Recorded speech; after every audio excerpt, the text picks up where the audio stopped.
Kúsok od Košíc, neďaleko maďarskej hranici, je kraj, ktorému sa hovorí Slovenský kras. Ľudia sú tu dobrej povahy.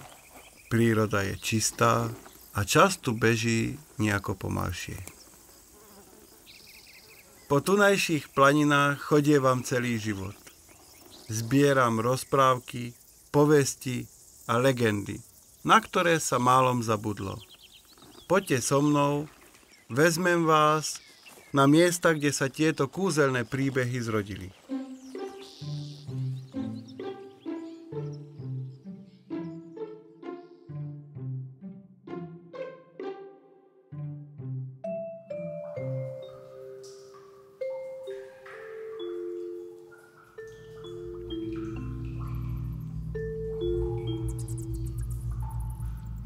Kde bolo, tam bolo.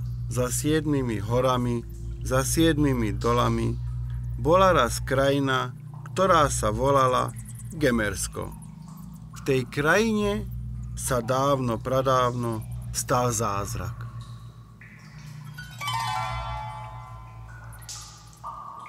Jedného pekného slnečného dňa sa vynoril z mora obrovský kamenný šuhaj Bralo. Bol vyšší ako kostolná väža a širší, že si to neviete ani predstaviť. Od Gemerskej horky až po Jasov. Aj medzi priateľmi dobrých 70 kilometrov.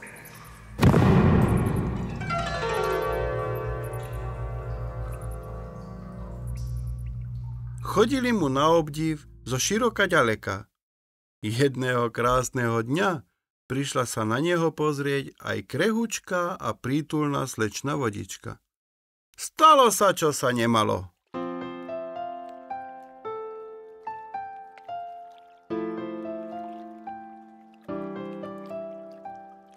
Vodička nevedela odolať Bralovi. Hneď sa do neho zalúbila. Pritúlila sa k nemu, rozliala sa po Bralovom krásnom teplom chrbte, zmila z neho prach. Vymila mu rany a zaspievala mu nežné pesničky. A Bralovi nebolo treba viac. Tak sa zamiloval do Vodičky, že ich už nevedelo rozdeliť ani 100 hromov.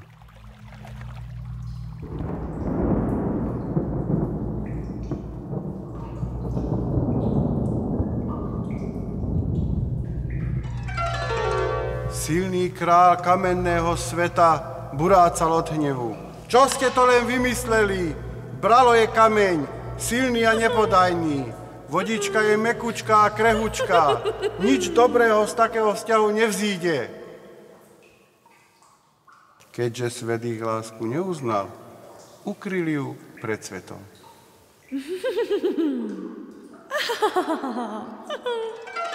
Bralo nalomil svoje pevné skaly a Vodička sa zošmykla do jeho vnútra. Tam ho ďalej hladkala a láskala a spievala mu nežné pesničky. Bralo sa od toľkej lásky rozpúšťal. A pod zemou tak vznikli malé jaskyňky. A na povrchu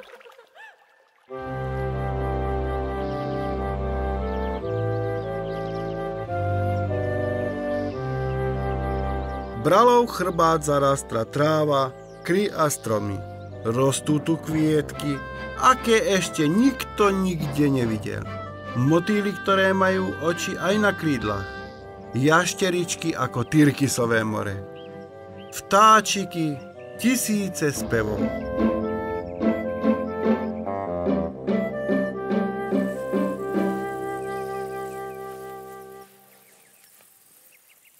Z tejto lásky sa narodilo Vodičke a Bralovi 6 detí. Silická planina, ďalej nasledovali Horný vrch, Dolný vrch, Plešivecká planina, Koniarská planina, najmenšia je Horka. Nerozprchli sa po svete, ako dneska je zvykom. Ostali tu dodnes. Delia ich len doliny riek a potokov.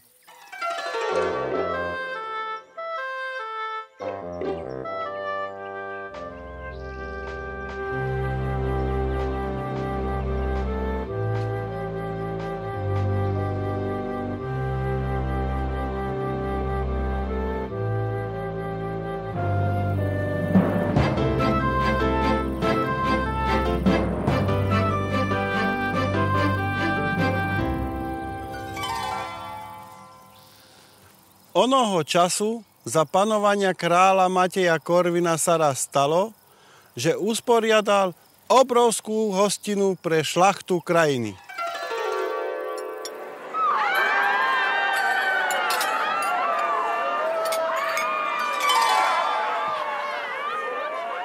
Hodovali, pili víno, pri svojich prípitkoch spomenuli ozaj každého. Len zabudli na tých, ktorí im za ten nápoj môžu ďakovať.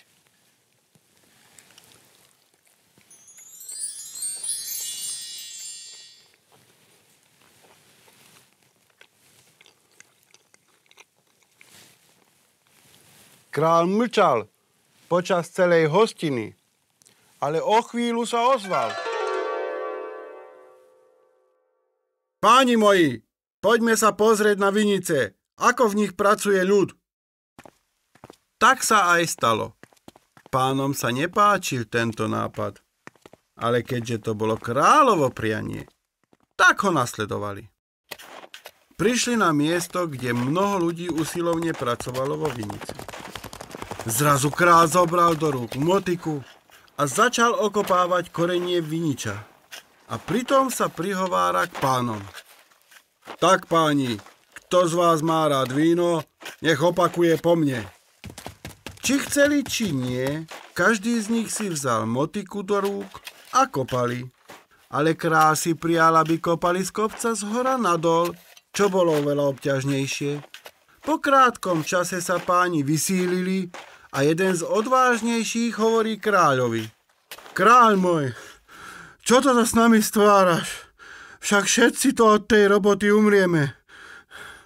Nás Boh stvoril, aby sme boli zdatní na bojsku, ale toto robiť nedokážeme. A kráľ odpovedal. No vidíte, keď pijete víno, tak ani jeden z vás nespomenie tých, ktorí vám tento nápoj dorábajú. Odteraz, keď budete držať čašu v rukách, vždy velepte najskôr pracovitý ľud, lebo im môžete ďakovať za tento blahodárny nápoj. A takto dal poučnú lekciu král Matej Korvín pánom, aby nezabudli na svoj chudobný pracujúci ľud. Ľudia dlho spomínali na svojho spravodlivého kráľa, najmä keď prišli horšie časy, a nechali mu postaviť takúto sochu.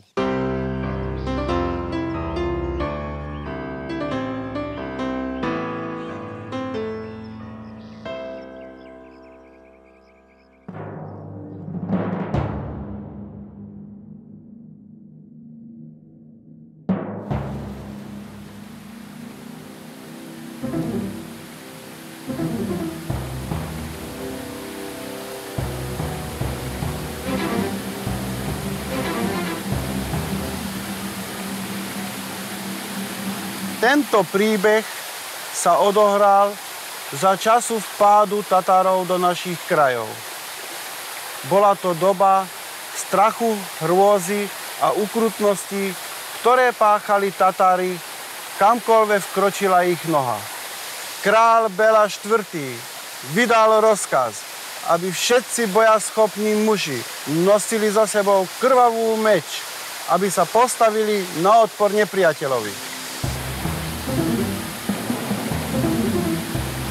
No málo šlachticov a zemanov poslúchlo jeho rozkaz.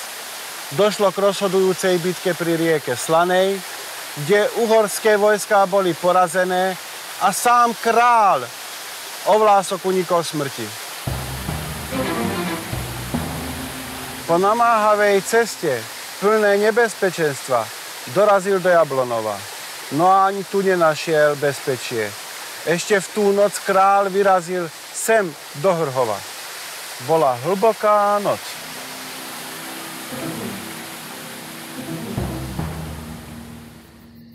Kráľ sa so svojím vojskom zastavil uprostred spiacej dedinky. Nikde nikoho. Úplne ticho. Zrazu sa v tme niečo pohlo. Statočný kráľ zvolal. Stáť! Ani sa nehni! Z kríkov vyšiel vydešený tovariš. V očiach mal smrť. Vedel, že môže prísť veľmi rýchlo o svoj život. Hneď ale vo vojakovi spoznal svojho kráľa a pokľakol. Sláva kráľovi! Čo pohľadáva vaše veličenstvo u nás v Hrhove? Idú po nás vojská Tatárov. Hľadáme úkryt. Pokiaľ nám dobre poradíš, dobre sa ti odmeníme.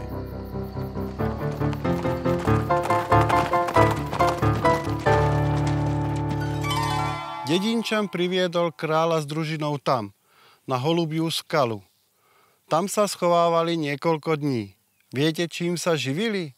Šípy im došli, tak holubmi nie. Aj keď bola ich tam celá kolónia. Vyberali vajíčka, surové, a museli ich jesť aj samotný kráľ. No Tatári veľmi rýchlo sa blížili k hornému vrchu, kde skala je. A vojaci museli utekať ďalej.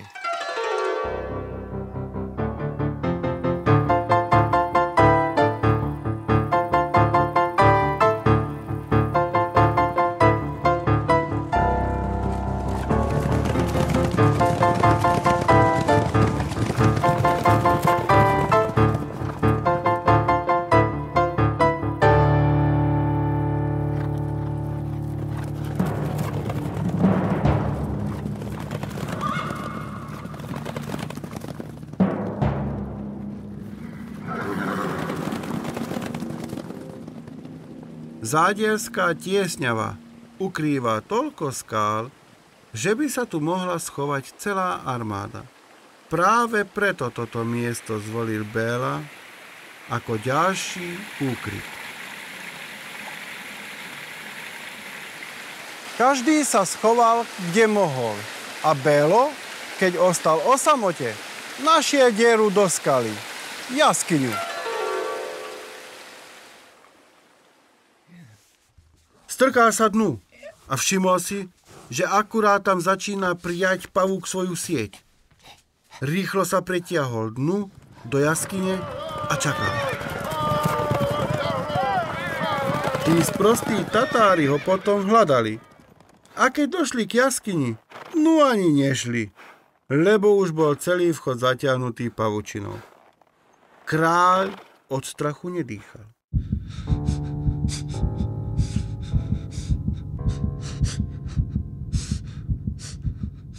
Ale potom jeden z Tatárov povedal: a keby sa tam ukryl, pavúčina by bola potrhaná.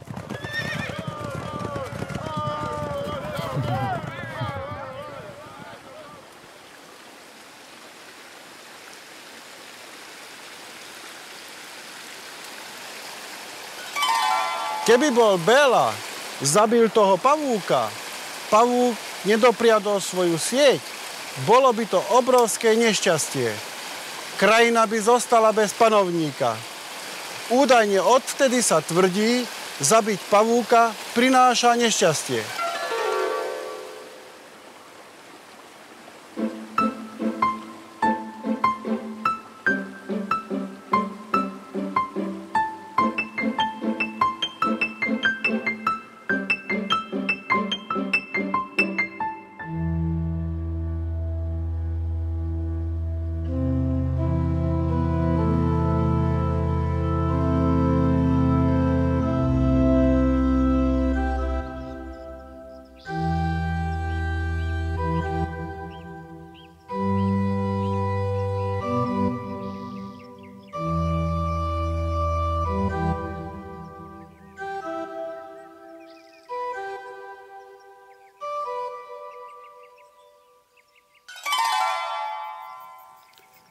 Legenda o Pavlánskom ráde má najviac otáznikov.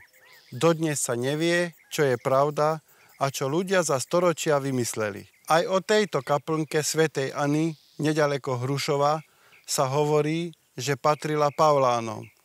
Že vraj je tu neďaleko aj jaskyňa. Mladý človek odhodlaný vstúpiť do Pavlánskeho rádu musel prejsť ročnú skúšku výdrže. Potom nasledovalo zasvietenie a tu dostala hlavnú úlohu jaskyňa.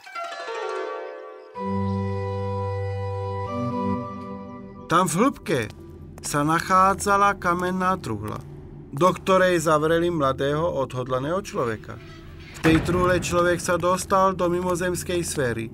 Otvorili sa mu nadzemské kanály a zrazu sa mu objasnila jeho úloha, jeho cieľ na zemi a ten musel aj vykonať. Bol to sen, videnie.